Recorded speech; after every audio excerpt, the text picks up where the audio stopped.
Time magazine ရဲ့မျက်နှာဖုံးပါစောင်းပါနဲ့မဂ္ဂဇင်းကိုမြန်မာအစိုးရကလိုအပ်လို့ပိတ်ပင်တာလို့ယူဆနိုင်ပေမဲ့ဒီလိုလုပ်ရမျိုးကိုအမြဲလက်ခံမှာမဟုတ်ဘူးလို့မြန်မာနိုင်ငံစာရေးဆရာများသမဂ္ဂကဇွန်လ30ရက်နေ့မှာပြောဆိုလိုက်ပါတယ်။နောက်ပိုင်းပြည်တွင်းမီဒီယာတွေမှာအလားတူရေးသားဖော်ပြတဲ့အခါအလားတူပိတ်ပင်တားဆီးမှုမျိုးတွေရင်ဆိုင်ရနိုင်တယ်လို့စာရေးဆရာလင်းထင်ကသတိပေးလိုက်ပြီးမြန်မာနိုင်ငံမှာစာနယ်ဇင်းလွတ်လပ်ခွင့်ရာနှုန်းပြည့်မရှိဘူးလို့ပြောဆိုလိုက်ပါတယ်။ ပြောခွင့်ဆိုခွင့်ရေးခွင့်လွတ်လပ်စွာစဉ်းစားဖက်လက်ခွင့်ဒါရီယာတို့ပြီးမှမဟုတ်ဘူးဒါရီယာဆိုတော့ဟိုကလည်းခြေခံရရှိရမယ်ဒီနေ့မှာပါပါတယ်အဓိကအချက်ကတော့ရိုက်ဆရာတွေကိုအကာအကွယ်ပြီးမှလားရိုက်ဆရာတွေကိုပြီးနေမှလားချက်တစ်ခုကမတက်သေးတဲ့စားဘူးထူးချင်းကိုတရားစွဲမှုတွေမဂ္ဂဇင်းတစ်ခုတရားစွဲတာတွေဒါနဲ့တစ်ခုကိုတရားစွဲတာတွေရက်တန့်ခိုင်းတာတွေရှိနေသေးတယ်ဘုံရန်တုံးကြီးတော့ဟုတ်ပြီချုပ်ကိစ္စတွေဒီဟာလေးတစ်ခုကိုတိုက်ပြည်လာပုံနဲ့ထားပေါက်သွားနိုင်တဲ့အခြေအနေရှိတယ်ဆိုတော့အဲ့ဒီစံကြီးမှုရှိတယ်ထောက်ခံမှုရှိတယ်စံကြီးမှုနဲ့ထောက်ခံမှုတွေကအဲ့ဒါတွေကတကယ်တမ်းကြောက်လို့ရှိရင်ထိတ်တိုက်ဖြစ်သွားနိုင်တဲ့အခြေအနေတော့ရောက်တယ်ဆိုတော့ရုပ်စာထိန်းတော့ဘာမှမလုပ်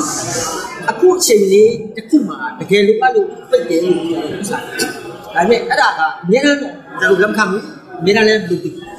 ဆရာတို့ကတော့လွတ်လပ်စွာ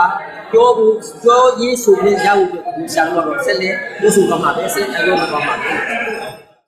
တော်ဝင်နှင်းစီမှာကျင်းပတဲ့ပထမဆုံးအကြိမ်မြန်မာနိုင်ငံစာရေးဆရာများသမဂ္ဂရဲ့အစည်းအဝေးကိုဟန်တာရီဦးဝင်းတင်မောင်လင်းယုံရှမ်းပြည်မောင်မိုးသူနဲ့စာပေလောကသားတရားကျော်တက်ရောက်ဆွေးနွေးခဲ့ကြပါတယ်။စာရေးဆရာတွေဟာလွတ်လပ်မှုကိုတိုက်ပွဲဝင်နေသူတွေဖြစ်ပြီးလွတ်လပ်ခွင့်ကိုတောင်းဆိုနေသူတွေဖြစ်တာမို့အစိုးရအဆက်အောင်ဆက်လက်တိုက်ပွဲဝင်ရမှာဖြစ်တယ်လို့ဦးဝင်းတင်ကဆိုပါတယ်။လွတ်လပ်စွာပြောဆိုရေးသားတင်ပြခွင့်ဟာဘယ်သူကမှပေးစရာမလိုတဲ့လူတိုင်းရဲ့အခြေခံခွင့်ရဖြစ်တယ်လို့ဆိုပါတယ်။